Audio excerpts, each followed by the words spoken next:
Hoje o nosso terceiro ponto é sobre a purgação. E purgação vem daquele conceito de purgatório, né, que a gente já ouviu falar e talvez imagina. Se você precisasse descrever o purgatório, aí, o que você falaria sobre ele? Alguma coisa? Para saber o que a gente já tem de informação. Um tribunal. Um tribunal. O que mais? O que vocês acham? O que vocês diriam? Um lugar temporário. Temporário. Um lugar de sofrimento. Então a gente já tem algumas coisinhas aí, umas informações, tá bom? Vamos trabalhar dentro disso. Por que contra? Porque a gente percebe que aqui tem 4 condições para a alma humana depois da morte: aniquilação, reencarnação, purgação ou ressurreição. E a gente tem que fazer uma opção por uma delas. E como que a gente vai fazer essa opção?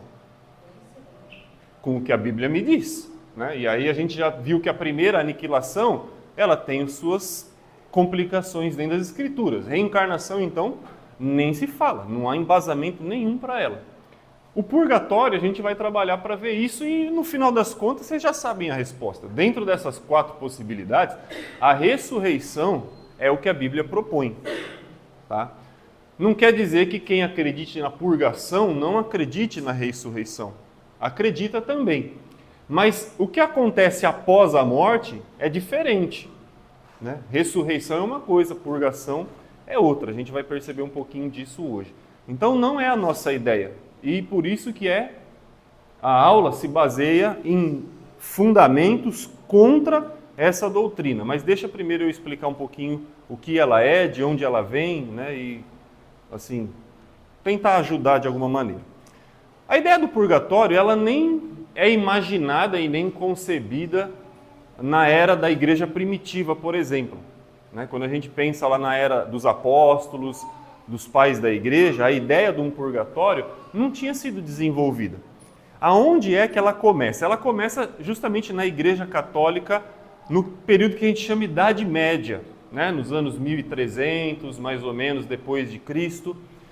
Essa é a Idade Média, também conhecida como Idade das Trevas, né? É um tempo em que a Igreja Católica suprime todo o conhecimento humano e concentra em cima dela todo o poder e autoridade.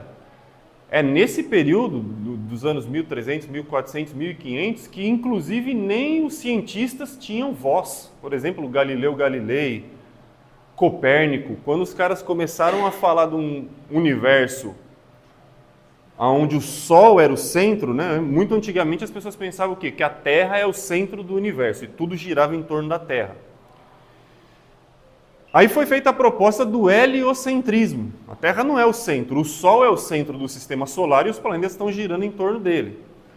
Até essas propostas que a física da época fazia, a igreja combatia. Porque a igreja dava, com a sua autoridade, dava a palavra final sobre tudo. Ela suprimiu todo o desenvolvimento do conhecimento humano, precisava passar pelo Papa, pelos sacerdotes. Então, como essa era, todo o desenvolvimento humano foi suprimido e ficou sob a autoridade da igreja, se tornou um período chamado Era das Trevas. Essa é a Idade Média. É nesse período que se desenvolve principalmente o conceito do purgatório, que vai ser sistematizado depois. Nenhuma ideia nasce pronta. Alguém propõe a ideia. E essa ideia começa a ser sistematizada, começa a ser organizada, pensada, como ela começa, como ela se desenvolve, aonde ela vai terminar. E aí, principalmente, a Igreja Católica faz isso nos concílios, né? Então, os concílios foram grandes reuniões que a Igreja Católica fez desde o princípio, e não só a Igreja Católica, cristãos fazem concílios, né? Concílios são grandes reuniões para se definir questões doutrinárias. Quando a gente lê, por exemplo, Atos, capítulo 15, não teve uma conversa entre os apóstolos se tinha que circuncidar ou não os gentios? Aquilo é um concílio, é uma reunião para se definir uma questão doutrinária fundamental. A igreja continuou fazendo isso, depois teve o concílio de Nicéia, Calcedônia, teve vários concílios. Mas chega uma hora que a Igreja Católica começa a controlar esses concílios. Então, no concílio de Lyon, tá? Lyon, na França. O concílio sempre leva o nome de uma cidade. Depois no concílio de Florença, na Itália. E depois no concílio de Trento, também. É que vai se desenvolver, esse aqui em 1274. Esse aqui de Florença em 1439. E esse aqui em 1546, mais ou menos, tá? Foram os anos desses concílios que a igreja vinha definindo várias coisas a respeito da doutrina dela, e o purgatório principalmente foi conversado dentro desses concílios aí. Quem é adepto dessa doutrina do purgatório? A Igreja Católica, os protestantes não, nenhum, e alguns anglicanos. A Igreja Anglicana é a Igreja da Inglaterra, a Igreja Episcopal que é chamada, né? Então, quando começa a Reforma Protestante, a Igreja Católica sofre, mais ou menos no começo aqui dos anos 1500, no século XVI, sofre a Reforma Protestante. E aí tem Martinho Lutero, aqueles grupos dissidentes, e aí na Europa começa a se desenvolver um cristianismo desvinculado da Igreja Católica. Mas muito desse cristianismo, que a gente chama de protestante, né, porque protesta contra o sistema da Igreja Católica, não tem intenção de fazer algo novo. Eles querem fazer uma reforma só da Igreja Católica. Querem fazer a Igreja Católica voltar para as Escrituras. E muito disso tem a ver com o purgatório, a gente vai ver por quê. Então, nesse processo, né, de tentar trazer a Igreja Católica de volta para as Escrituras, veja bem, eles não querem, no princípio, Martinho Lutero, eles não querem romper com a Igreja e começar um movimento novo, uma igreja nova. Eles querem trazer a Igreja para as Escrituras. Mas a Igreja Católica não vai aceitar. Por quê? Porque para ela, o papado, os dogmas, tudo aquilo que foi definido, as tradições, não podem ser deixadas para trás.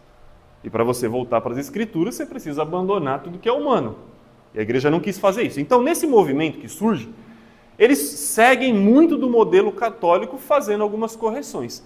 O grupo que vai para a Inglaterra forma a igreja anglicana, a igreja episcopal, que é a igreja até hoje proeminente lá na Inglaterra. A igreja anglicana também acredita no purgatório, assim como os católicos. Tá? E aí, o que então é esse tal desse purgatório aí? Lembra que a gente vem falando sobre a parábola lá do rico e do Lázaro? De novo essa parábola. Lucas capítulo 16, Jesus disse que os dois morreram e foram para que lugar? Para o Hades. Foram para o Hades, para o mundo dos mortos. E o Hades lá, como que estava? Dividido por um abismo. E um lado ficou o descanso, né? Onde foi parar o Lázaro. E o outro lado era? Isso. Tormento, onde foi parar o rico. Onde foi parar o rico, muito bem. São dois destinos, e a gente está vendo isso já há várias aulas. O que o purgatório propõe? Um terceiro destino, um terceiro lugar, um terceiro ambiente que não é nem esse e nem esse. A gente percebeu que em muitas traduções, esse mundo dos mortos também é chamado de, erradamente, inferno. Muito bem, inferno. Deixa eu escrever um pouquinho mais para cá. Então, em muitas traduções, a gente vai ver, inclusive se você abrir lá em Lucas 16, logo no comecinho da parábola, vai dizer que quando eles morreram, eles foram parar no inferno, se você tiver a tradução de Almeida. E a gente viu que essa não é a melhor descrição, porque inferno é aquele lugar que a gente concebe como a condenação última e eterna. Mas o Hades não é o lugar eterno, ele é o estado intermediário. Então, os mortos estão vindo para cá, mas não pela eternidade. Estão aguardando o juízo, e aí depois do juízo serão enviados para o que a gente conhece como inferno eterno, ou o céu. E aí, então, chega o purgatório e propõe um outro lugar, vou tentar pôr um outro lugar aqui, que não é nenhum nem outro. tá? Então o purgatório é um terceiro ambiente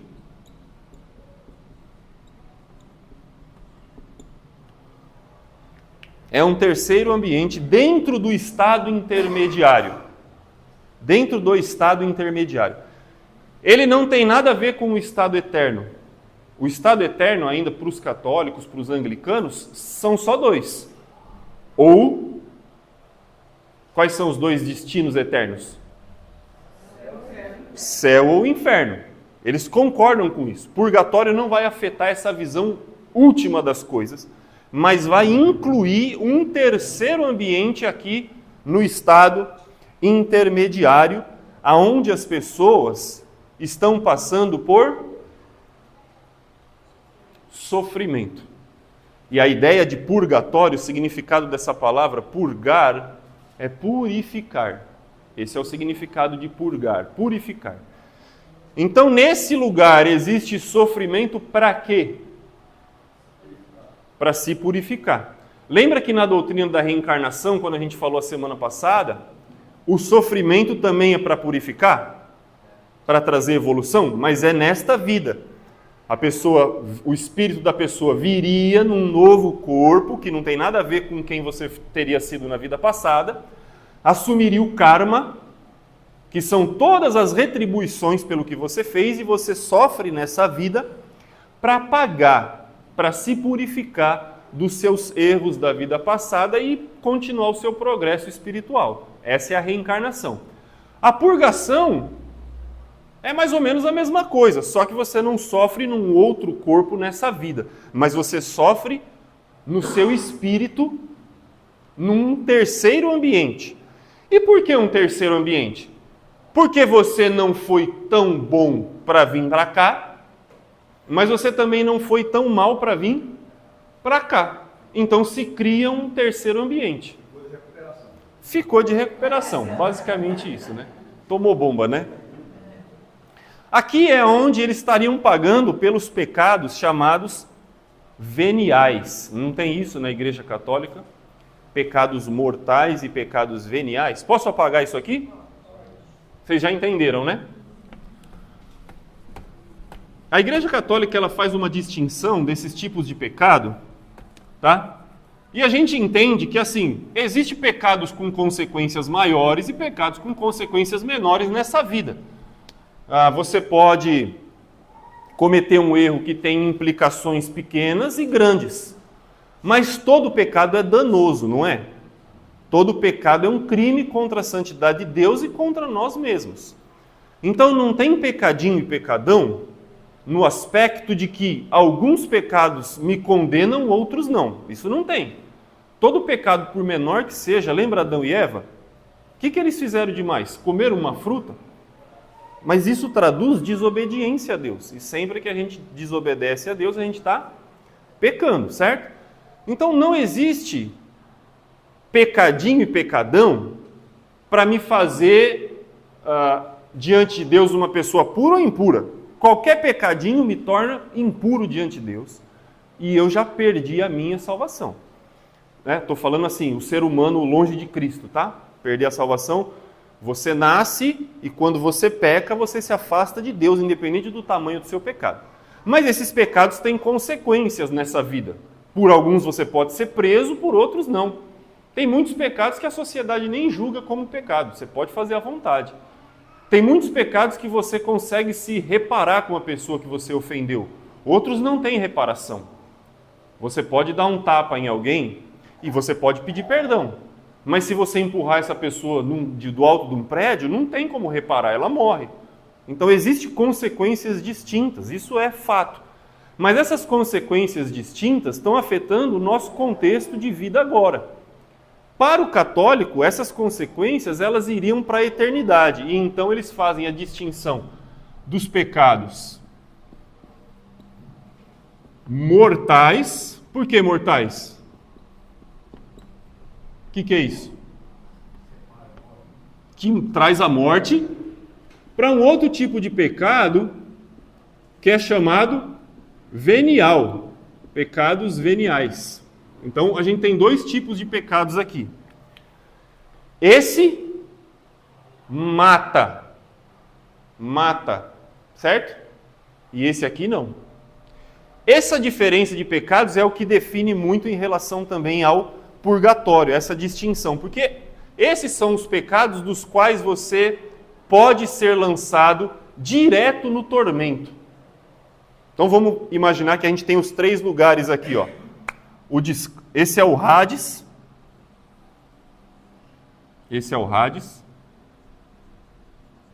E dentro do Hades eles têm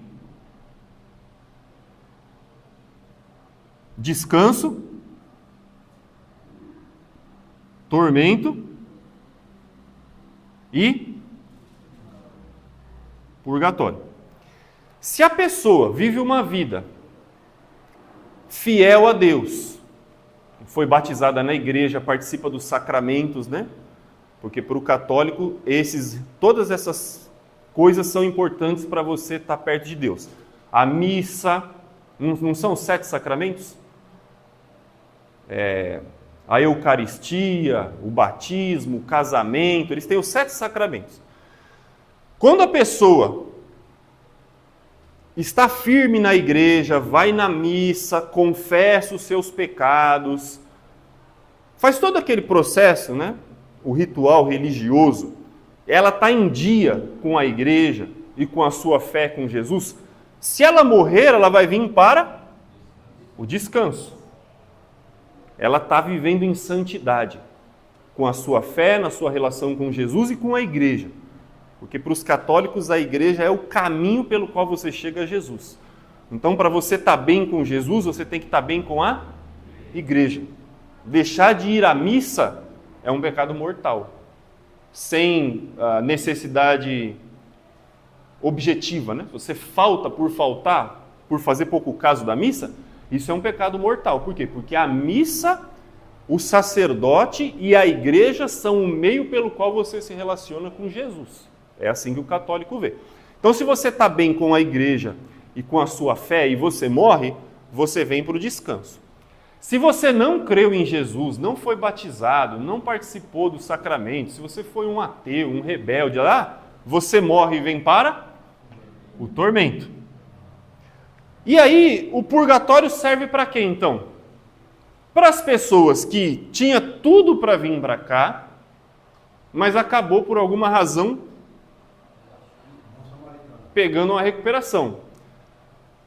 O samaritano foi para onde? Olhando não dá para responder isso aqui, porque ele não foi batizado, né? Não dá para a gente trazer o contexto para dentro do cristianismo. Tem lições lá, mas quem viveria como um bom samaritano deveria estar apontando que está vindo para o descanso, né? Mas qual que é a ideia? Vamos supor que a pessoa, durante a vida, ela pecou um pecado mortal. E aí tem um monte de pecados mortais, né? Eu anotei alguns aqui. A ideia do pecado mortal, ele chama capital, outra palavra de chamar pecado mortal, é pecados capitais. E talvez você já ouviu falando dos pecados capitais, né? Fala um aí que vocês lembram. Luxúria. O que é luxúria? Isso. É a obsessão por aquilo que é sexual, é lascivo, né? Essa tendência, essa inclinação para tudo aquilo que tem conotação sexual. O que mais? Inveja. É quando eu não consigo ficar feliz pelo bem do meu próximo. Tem um monte. Soberba. Gula. Né? Comer ou beber excessivamente, desenfreadamente. Preguiça. Avareza. Enfim, por que são pecados capitais? Capitais no sentido de ser cabeça, né? De caput. Esses pecados, eles trazem consigo uma série de outros pecados que fatalmente podem me levar para o tormento. Então não é que se você for avarento, é que a avareza vai trazer com ela uma série de outros pecados que vão acabar tirando você do lugar do descanso, certo? Então, o pecado mortal, ele é esse resultado desses pecados aí. Não é que existe uma lista, né? O pecado capital, ele pode ser mortal ou venial. Você pode ser uma pessoa soberba e depois reverter a sua situação.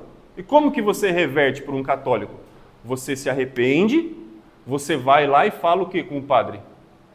Você confessa os seus pecados para ele, porque todo esse processo para eles faz parte da purificação.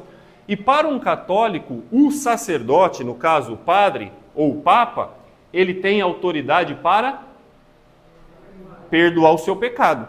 Então, quando um católico, entra no confessionário e faz a confissão para o padre devolve uma penitência. E aí você tem que rezar tantas vezes tal coisa, fazer tal obra, fazer tal ritual. Então, eu pequei um pecado mortal. Quer dizer que eu vou para o tormento, já não tem mais jeito? Se eu não me arrepender, sim. Mas tem jeito de eu não vir para cá. Como? Indo me arrepender, confessar, pagar a penitência. Aí o sacerdote, ele me perdoa. E o perdão dele é o perdão de Deus mesmo, tá? Porque para o católico, o que é o Papa? O que está escrito na cadeira ou lá na coroa do Papa lá? Vocês nunca estudaram isso? Vicário de Cristo. Ele é o substituto de Jesus na terra. É isso que está escrito na coroa do Papa. Vicário de Cristo. Ele é o cara que representa oficialmente Jesus na terra. E aí, se ele disser para você, está perdoado, significa que você vai para o céu. Da onde que eles tiram isso? Lá daquele texto de Jesus, Mateus capítulo 16, o que vocês ligarem na terra terá sido ligado no céu. E o que vocês desligarem na terra será desligado no céu. Então o Papa tem, e não só o Papa, mas todos os ministros, os oficiantes da igreja, têm autoridade para perdoar pecados. Pensamento estranho, porque até a gente lembra Marcos capítulo 2, quando descem aquele paralítico pelo telhado da casa para Jesus curar, e está todo mundo na expectativa de que Jesus cure. Jesus faz o que primeiro? Homem, perdoados são os seus pecados, E qual que é o pensamento dos religiosos que estão dentro da casa? Quem é esse para perdoar os pecados? Quem é esse que pode perdoar? Só Deus pode perdoar pecados. Esse conceito já está nas Escrituras, e Jesus quer provar, e depois ele cura o homem e fala, para que vocês saibam que o Filho do Homem tem na terra autoridade para perdoar pecados, eu te digo, levanta, toma o teu leito e anda. Jesus tem um poder que ninguém mais tinha, e ele mostra isso por meio do milagre, Então é um tanto quanto audacioso da parte dos religiosos católicos fazer essa afirmação de que eles possuem essa autoridade para o perdão dos pecados. Mas enfim, vamos seguir aqui o que a gente está pensando. Então, um fiel lá da Igreja Católica caiu num pecado mortal. Caiu num pecado do qual está levando ele do paraíso, do descanso, para o tormento. Ele pode mudar a situação dele. Não é porque ele pecou um pecado mortal que ele vai vir por tormento. Se ele for lá e fizer todo o procedimento que ele deve fazer, de confessar e tudo, ele pode voltar para o descanso. Ele pode voltar para o descanso. Agora, vamos supor que ele, ao invés de cometer um pecado mortal, ele cometeu um pecado venial. E como que eles distinguem se é mortal ou se é venial? Assim, você tem a matéria, que é vamos dizer, o conteúdo do pecado, o conteúdo do pecado, obrigado. O conhecimento do pecado e o consentimento.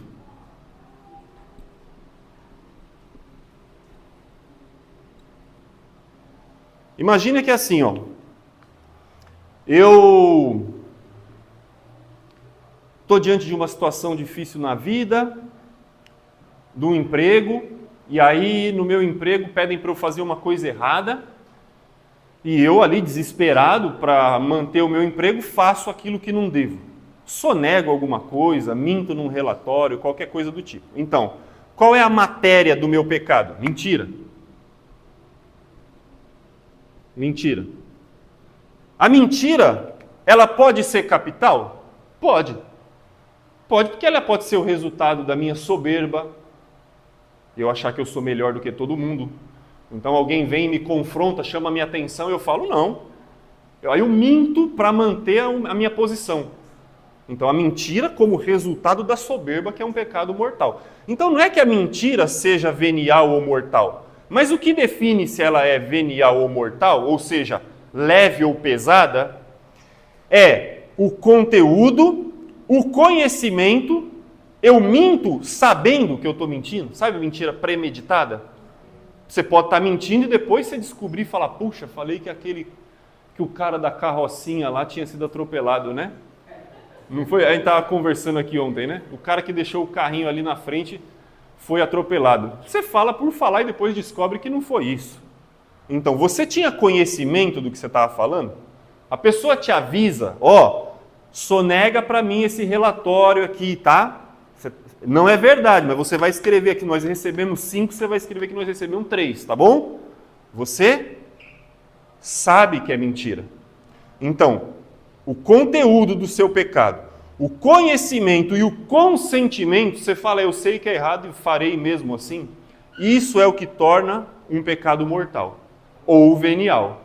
Mentir para si mesmo é uma mentira, né? Mentir para si mesmo? Eu não sei se é a pior mentira, mas o cara que mente para si mesmo, ele é o mais tonto de todos, né? Porque ele sabe que não é verdade. Mas assim, o que define então? A mentira, ela pode ser venial? Pode. Eu posso fazer uma coisa e depois eu descobrir, putz, eu repeti o que eu ouvi de alguém e não era verdade. Ou eu até sabia que era mentira, mas eu fiz contrariado.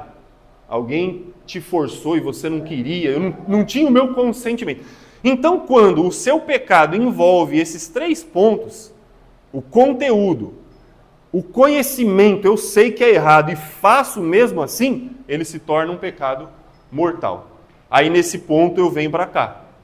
A não ser que eu me confesse, peça perdão e volte para cá.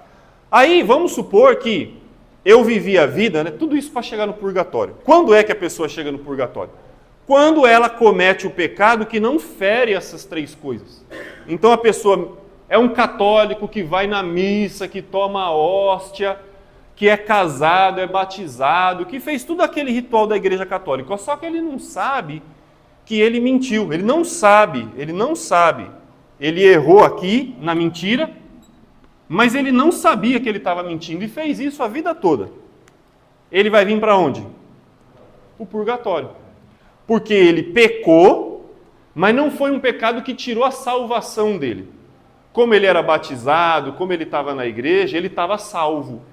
Mas ele não está puro. Ele tem o que eles chamam de uma dívida, um mérito residual.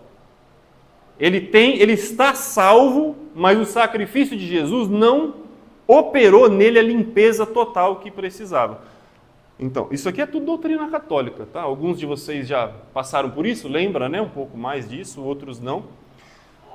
Mas a ideia é, a pessoa está firme na igreja, participa dos sacramentos e tudo, então ela tem a graça de Jesus, mas ela está cometendo um pecado. Mas como é ou sem conhecimento ou sem consentimento, isso não tira dela a salvação, mas tira dela a pureza. Ele deixa de ser santo. Por deixar de ser santo, então ele não vai poder vir para o descanso. Ele vai ter que se purificar aonde? No purgatório. Então, quando a pessoa fere, ela peca e fere uma dessas 3 coisas, então ela está cometendo um pecado venial. Se ela faz as 3 coisas consciente, o pecado é mortal. Mas se uma delas não é venial. E por ser venial, ela vem para o purgatório e vai ficar no purgatório purificando a sua situação até que um dia ela possa vir para o descanso. Ela não vai vir para o tormento.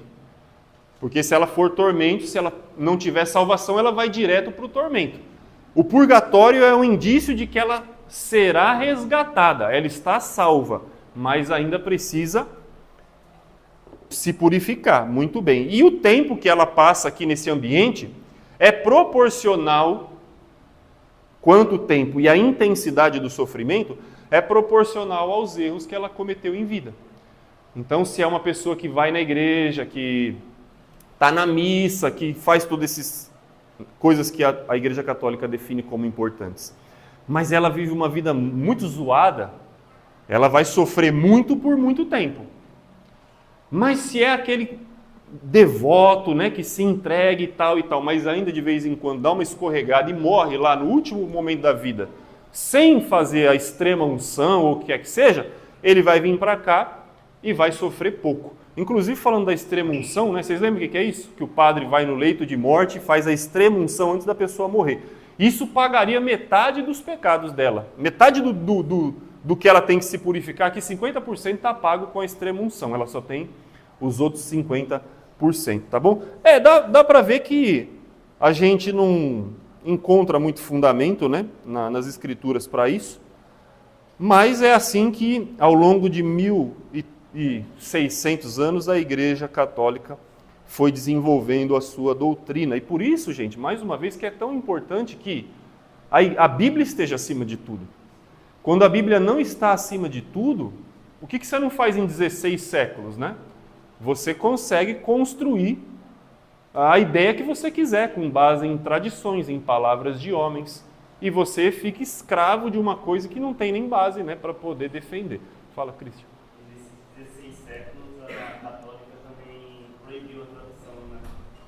Ficou fechado no latim. Por bastante tempo. Eu falo 16 séculos por quê? Porque, ao contrário do que os católicos dizem, a Igreja Católica não nasceu com os apóstolos, tá? A Igreja Católica não tem 2.000 anos. Nós estamos no ano 2000 porque Jesus nasceu há 2.000 anos atrás. Mas a Igreja Católica, os apóstolos não fundaram a Igreja Católica. A Igreja Católica vai surgir quase que oficialmente lá no século V, no ano 400 e pouco. No ano 320 ela é tolerada, deixa de ser uma religião ilegal diante do Império, com o decreto de Constantino, ela deixa de ser uma religião ilegal, depois ela passa a ser uma religião não só aceita, mas com favores do Estado. Então no século IV você tem o vínculo da Igreja com o Estado, é o início da decadência, e no século V você tem a formalização, o papado, essas coisas todas começando a surgir. Então a Igreja Católica ela aparece na história mais de 400 anos depois do cristianismo ter sido iniciado. Isso é importante aqui a gente dizer, tá bom? Vamos avançar aqui então, para vocês começarem a preencher alguma coisa, que a gente já até falou. A base bíblica para a doutrina do purgatório é muito fraca. Preenche aí na sua folhinha, fraca. O texto fundamental se encontra no livro apócrifo chamado 2 Macabeus. Eu vou pôr esse texto aí no telão para a gente ver. Vou pôr esse texto aí para a gente ler ele. 2 Macabeus, que nem está na nossa Bíblia, né? É um livro apócrifo da Bíblia Católica. Mesmo nesse texto não se cita o nome purgatório. Então essa palavra não aparece nenhuma vez na Bíblia e nem nos livros apócrifos. Foi um nome dado para esse ambiente. Não tem problema nenhum com isso. Mas o que o livro de Macabeus define? Ele mostra lá a tentativa de purificar mortos dos seus pecados. Macabeu, Judas Macabeu, foi um cara que viveu no período da dinastia dos Asmoneus em Israel. O que foi essa dinastia dos Asmoneus? Quando a gente termina de ler o Antigo Testamento, qual é o último livro lá?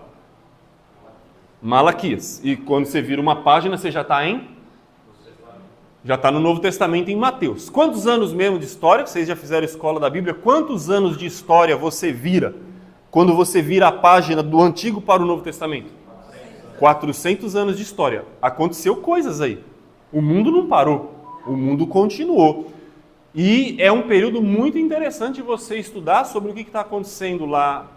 O cumprimento das visões, por exemplo, no livro de Daniel, o período do reino medo-persa, o período principalmente do reinado grego, das dinastias dos Seleucidas, dos Ptolomeus, as guerras por libertação na terra de Israel. Então, nesse período desses 400 anos, Israel, Judá, já começou a ser oprimido, assim como já tinha sido pela Babilônia e tal, começou a ser ainda mais oprimido por outros poderes, que eram os reinados gregos, o reino dos Seleucidas, principalmente, do nome de um cara famoso. Depois você estuda sobre ele, Antíoco Epifânio IV.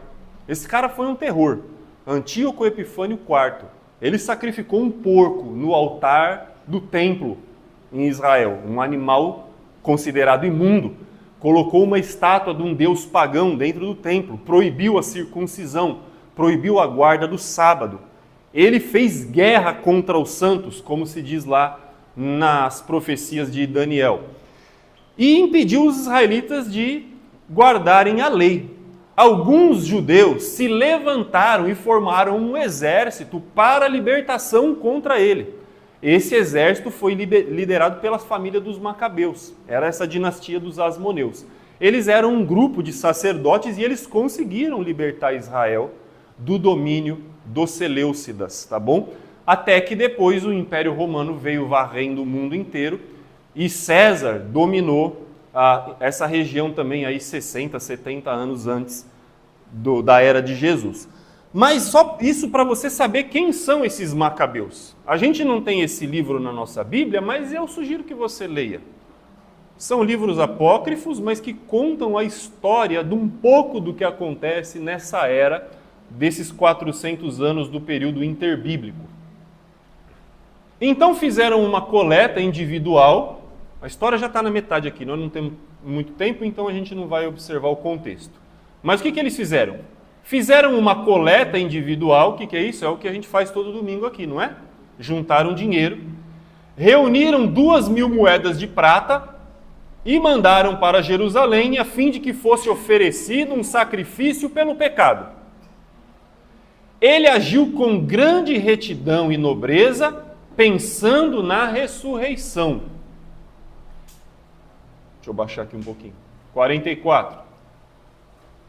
Se não tivesse esperança na ressurreição dos que tinham morrido na batalha, seria coisa inútil e tola rezar pelos mortos. Olha aqui, ó. O que ele fez no versículo anterior? Uma coleta e as pessoas... Então imagine Israel. Israel está formando um exército de pessoas, um chegando na casa do outro e falando, os caras estão sacrificando porco no templo, estão impedindo a gente de guardar a lei, nós vamos deixar isso assim, não vamos deixar, vamos se juntar, vamos guerrear contra... Vamos! E a nação começou a se juntar para fazer uma guerra contra os dominadores. Muita gente morreu nessa guerra, apesar da vitória final. Por essas pessoas que morreram, eles quiseram fazer um gesto honroso. O quê? Os que sobreviveram da batalha fizeram uma coleta e ofertaram dessa coleta em favor dos que morreram na batalha. E o que eles tinham de esperança? Ressurreição. Olha que interessante já. Um período aí de 100 e alguns poucos anos antes de Jesus, já a noção da ressurreição começando a se desenvolver no pensamento judaico. E até o Macabeu aqui, ele fala, se ele não tivesse esperança na ressurreição dos que tinham morrido na batalha, seria inútil e tolo rezar pelos mortos. Então eles estão rezando e oferecendo os sacrifícios por quem? Pelos mortos que morreram na batalha, pelas pessoas. Mas, considerando que existe uma bela recompensa guardada para aqueles que são fiéis até a morte, então esse é um pensamento santo e piedoso. Por isso, vou baixar aqui, mandou oferecer um sacrifício pelo pecado dos que tinham morrido, para que fossem libertos do pecado. É aqui que está o fundamento, percebeu? O fundamento da onde a Igreja Católica tira principal para a doutrina do purgatório. Bom, se Judas tinha esperança na ressurreição e havia uma recompensa para as pessoas que morreram, mas essas pessoas que morreram aqui, se você ler o contexto, eles acabaram caindo em idolatria. Eles lutam por Israel, pela libertação de Israel, mas eles têm problema com idolatria, não esquece disso. Bom, se eles morrem tentando libertar Israel, é porque eles estão a favor do povo de Deus. Mas eles estão a favor do povo de Deus, mas estão cometendo idolatria, né? Então, quer dizer, eles não estão puros para vir para cá. E aí, o que Judas não está pensando nisso, tá? Quem pensa assim é a Igreja Católica. Mas ela define isso aqui com base principalmente nesse versículo. Se existe uma recompensa guardada para aqueles que são fiéis até a morte, e todos nós acreditamos isso, não acreditamos? Então esse é um pensamento santo e piedoso. Qual é o pensamento santo e piedoso? Juntar ofertas e fazer um sacrifício em favor deles. Por isso mandou oferecer um sacrifício pelo pecado dos que tinham morrido. Ué, mas eles já não tinham morrido?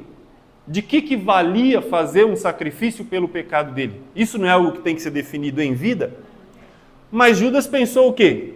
O povo lutou conosco, esteve aqui do nosso lado na batalha, mas eram idólatras. O que a gente pode fazer por eles? Então ele faz um sacrifício, junta uma coleta e faz um sacrifício em favor daqueles mortos, na expectativa de que eles também recebessem uma recompensa pelo que tinham feito de bom e não de ruim, para que fossem libertos do pecado. Não é isso que o purgatório propõe? Algo em que o morto vai ser liberto do seu pecado e transportado para um lugar bom. E quem é que está pagando para o morto sair do lugar ruim e ir para o lugar bom? Os vivos. E é daí que nasce na Igreja Católica as indulgências. Lembra o que é indulgência? Esse é um dos grandes motivos da Reforma Protestante. A indulgência é o vivo interceder pelo morto. Então, o vivo, você vai na missa e ora pelo seu parente que morreu sem Deus, na tentativa de... Exatamente. O morto pode fazer alguma coisa por si mesmo? Não, porque ele é só um espírito, ele não realiza obras mais. O morto não realiza obras. Quem pode realizar obras? Os vivos. Então, já que eu posso realizar obras, eu vou tentar realizar obras pelo meu parente ou a pessoa que morreu. E aí, quais são as obras? Orações, peregrinações e também pagamento, a compra de indulgências. A Igreja Católica começou a fazer o quê? Qual era o pecado do seu parente? Ele fez isso, por tantos mil, sei lá. E a gente... Porque o sacerdote não dá o pecado? O perdão? O padre não dá o perdão? Então está na boca dele o perdão. Se você convencê-lo do seu sacrifício como um ser vivo, ele dá o perdão para o morto. Então você está lá na missa todo dia, orando pelo aquele seu pai, sua mãe, seu parente que morreu. Orando, o sacerdote lá, o padre, vai olhar para você e vai falar, você pagou para tirar o seu parente, o seu querido lá do purgatório. Você fez as obras e pagou o que era necessário para a purificação dele. Ele está perdoado. Então, por essa frase do oficiante, a alma do indivíduo saiu do purgatório e foi para o descanso. Agora, dá muito trabalho ficar indo na missa, ficar orando, fazer peregrinações, né? É mais rápido eu chegar lá e falar, quanto que é para tirar lá o meu querido lá? É tanto, tá aqui, O rico paga para o padre recolhe o dinheiro, profere o perdão e a alma, por meio do pagamento, sai do purgatório e vem para o descanso. Essa venda das indulgências, a venda do perdão, para tirar o espírito do purgatório e trazer para cá, é o que desencadeia com mais força a Reforma Protestante. Porque a igreja começa a enriquecer. Porque qual que é a notícia? É a mesma notícia. Gente, você se espanta, é a mesma notícia da Universal. É a mesma notícia da Igreja da Graça, dos apóstolos aí, do Silas. É a mesma notícia. É você pagar para você ir para o céu. Não tem novidade. Só que algumas pessoas, e aí Martinho Lutero, Zwinglio e depois Calvino, o que eles falam? Gente, isso está errado. A salvação é pela graça de Deus, não pelas nossas obras.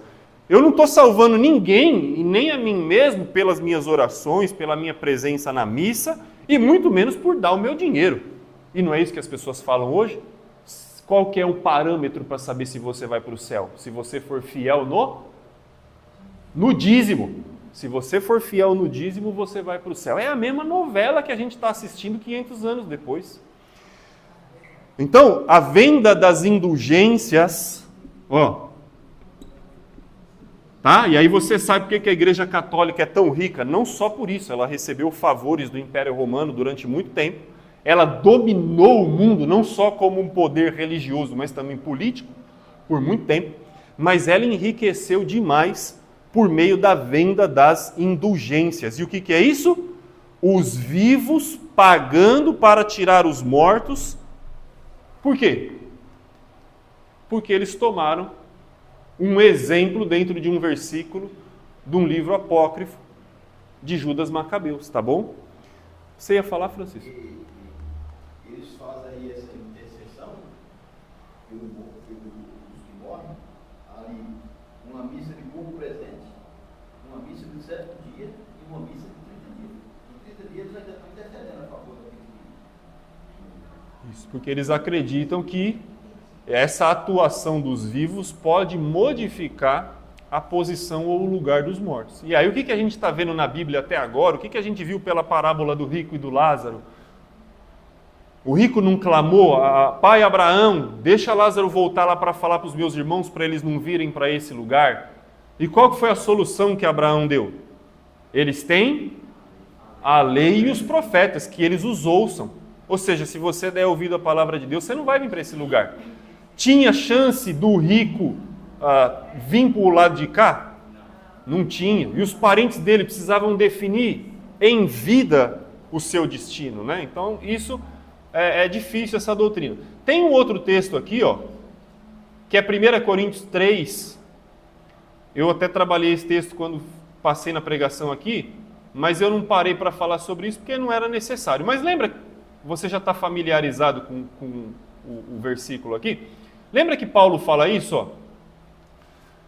Se alguém constrói, tá aí?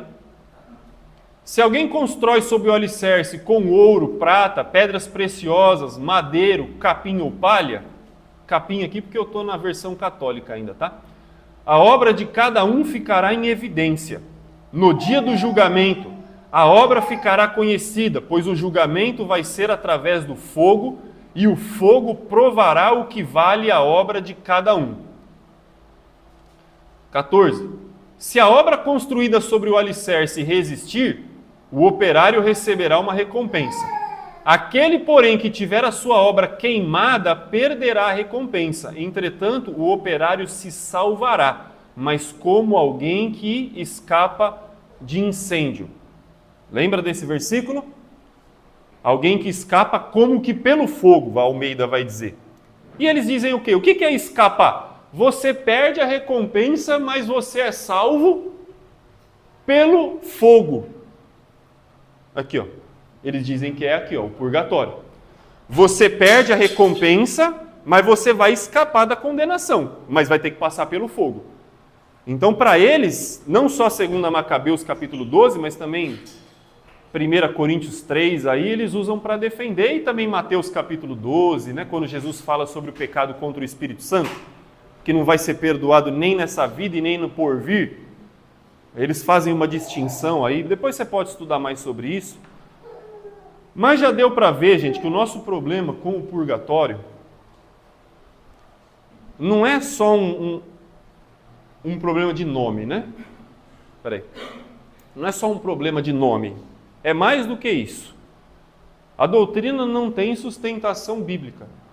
Então eles apresentam vários, né, alguns, na verdade não são vários, mas alguns textos para tentar justificar, anota aí na sua folhinha, a doutrina do purgatório. Mateus 5, que é aquele texto que você tiver alguma coisa contra o seu irmão, deixa a sua oferta diante do altar, vai se reconciliar com ele, senão ele vai te levar para o tribunal e o tribunal vai fazer você pagar até o último centavo. Eles falam que é isso. 1 Coríntios 3, que eu mostrei, salvo como que pelo fogo, esse texto que fala sobre o batismo, o pecado contra o Espírito Santo, você pode ler depois, está tudo na sua folhinha. E esse texto que fala sobre aquele servo que recebe muitos açoites e poucos açoites. Eles vão dizer que é isso aqui. É um pagamento proporcional para um homem que fez a vontade do seu Senhor. Tá bom? Só temos 2 slides hoje, esse é o último. Como que a gente refuta? O que é refutar mesmo? É contradizer. Como que a gente contradiz? Como que a gente defende? A gente põe de lado essa doutrina do purgatório. Não é possível mudar de condição, não é? Uma vez no mundo dos mortos, não é possível mudar de condição uma vez no mundo dos mortos. Há aquela separação dos 2 estados e precisa ser definido isso em vida. A ressurreição nos leva a 2 destinos e não a 3. É isso que a gente já viu Jesus falando. Quando eu morrer, eu posso ir para 2 destinos ou 3 destinos? 2 destinos. Imediatamente após a morte, eu vou para o descanso ou para o tormento. E isso já define a minha eternidade. No juízo final, ninguém vai cruzar do tormento para o céu e nem do descanso para o inferno. O que o mundo dos mortos já é o que a eternidade será. Descanso é céu, tormento é inferno, certo? Então isso precisa ser definido em vida. Se eu preciso tomar uma decisão, preciso tomar agora. A doutrina do purgatório diz o quê? Que eu tenho uma segunda chance.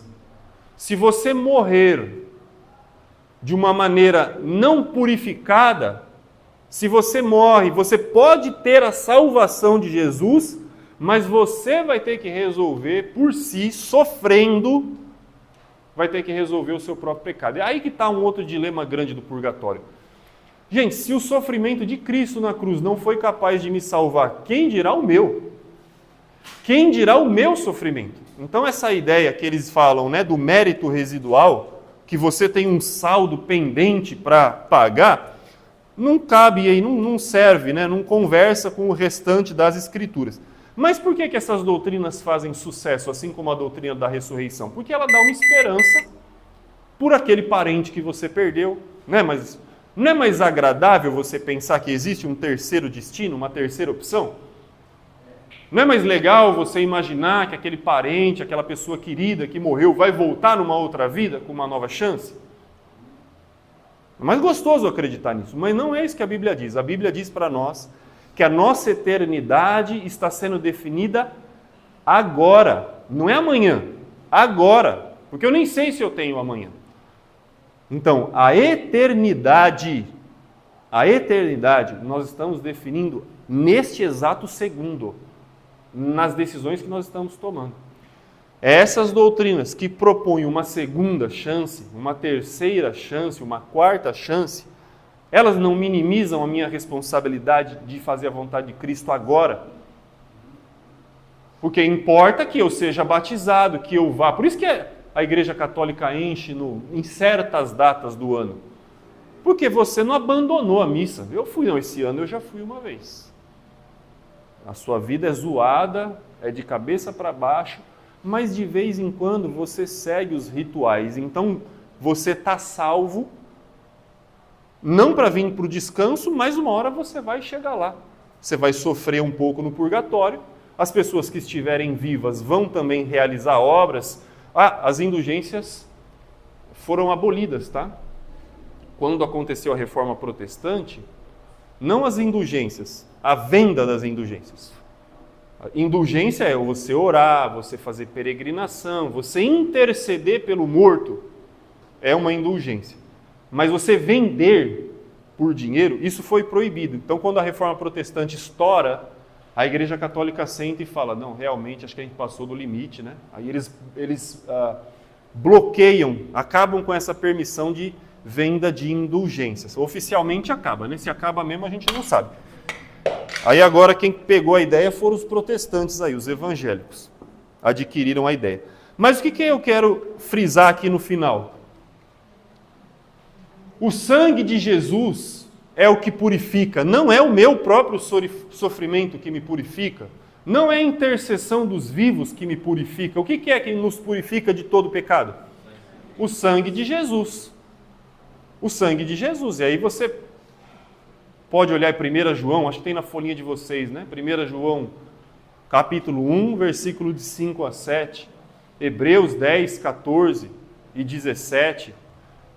Então a gente tem vários textos mostrando que é Jesus quem nos traz a justiça e a purificação que nos tornam em condição de vir para o descanso. Então, voltando para o exemplo de Jesus, ao invés de 3 destinos, nós temos 2 destinos. 2 destinos. 2. Ou descanso, ou tormento. Ou tormento. São 2 destinos separados e todos nós, sem exceção, estamos destinados a qual lugar?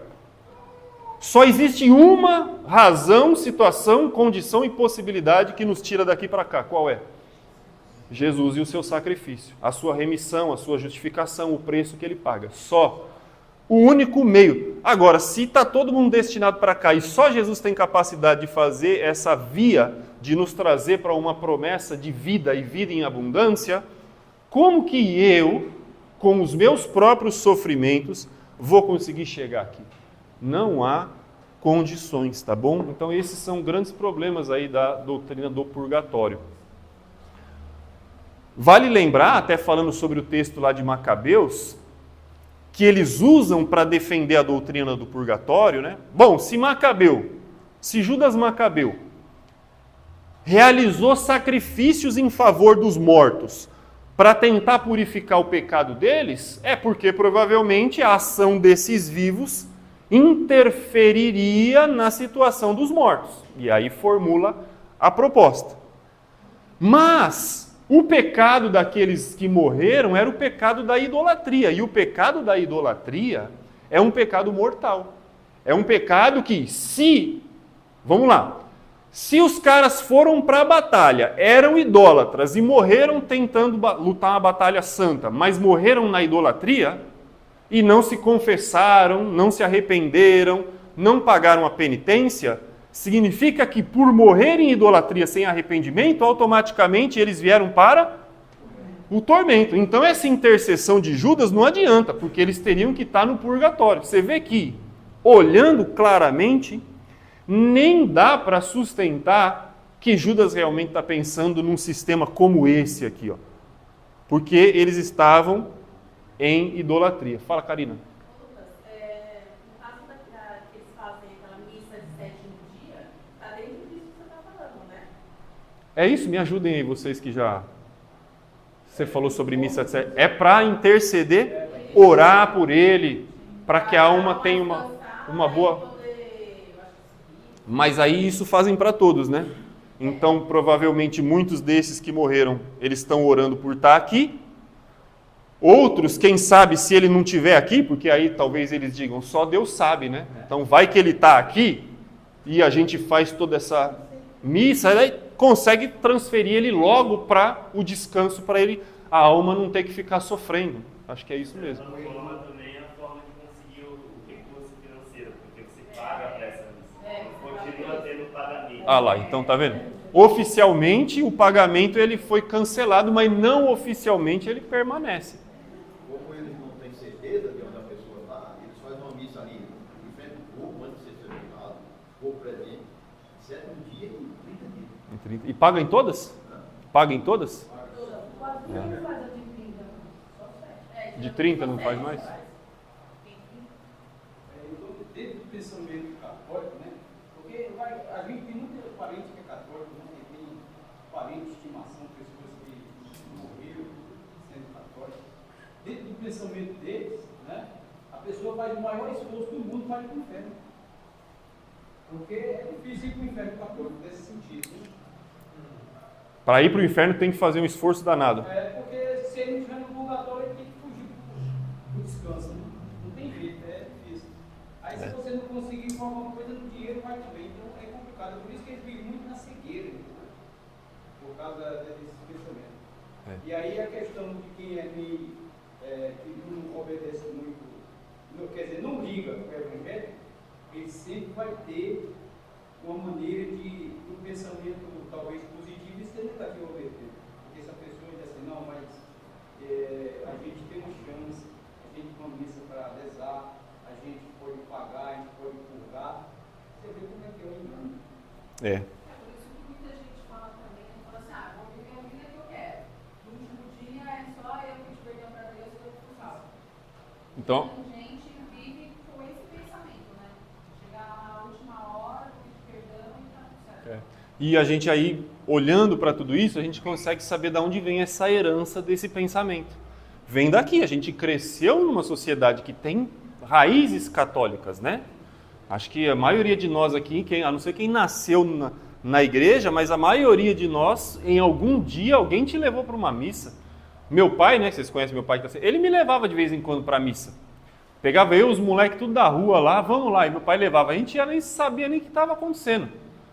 E aí alguém falou sobre o Christian, né, sobre a tradução, eu acabei não comentando sobre isso, mas é verdade, durante muitos séculos, a igreja ela só tinha uma Bíblia oficial, que era a tradução da Vulgata, a Bíblia Latina. Porque começou a surgir traduções diferentes em outros idiomas e a igreja falou, poxa, mas não é assim que tem que interpretar assim, ó. Então nós vamos estabelecer uma tradução oficial, a Vulgata. Eles estabeleceram que era a Bíblia em latim. E aí a missa era em latim, a leitura era em latim. Aí você não entende? Não tem problema, você não precisa entender, você só precisa estar presente. Para você saber o que você acredita, você recita o credo. É o que precisa, não é verdade?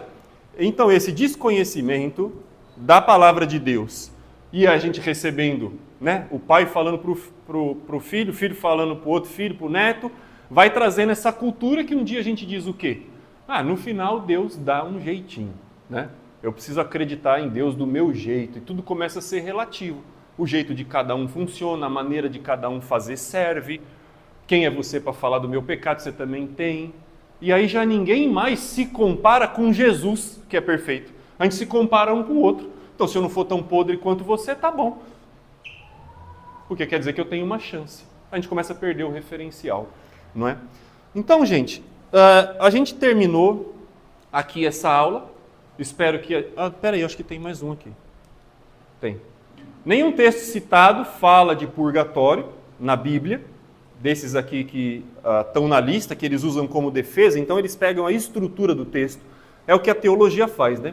Pegam a estrutura do texto para formar uma doutrina em cima. Mas a ideia, a palavra clara, purgatório, não aparece em nenhum lugar no Antigo, nem no Novo Testamento e nem nesses livros apócrifos aí, tá bom? Muito bem.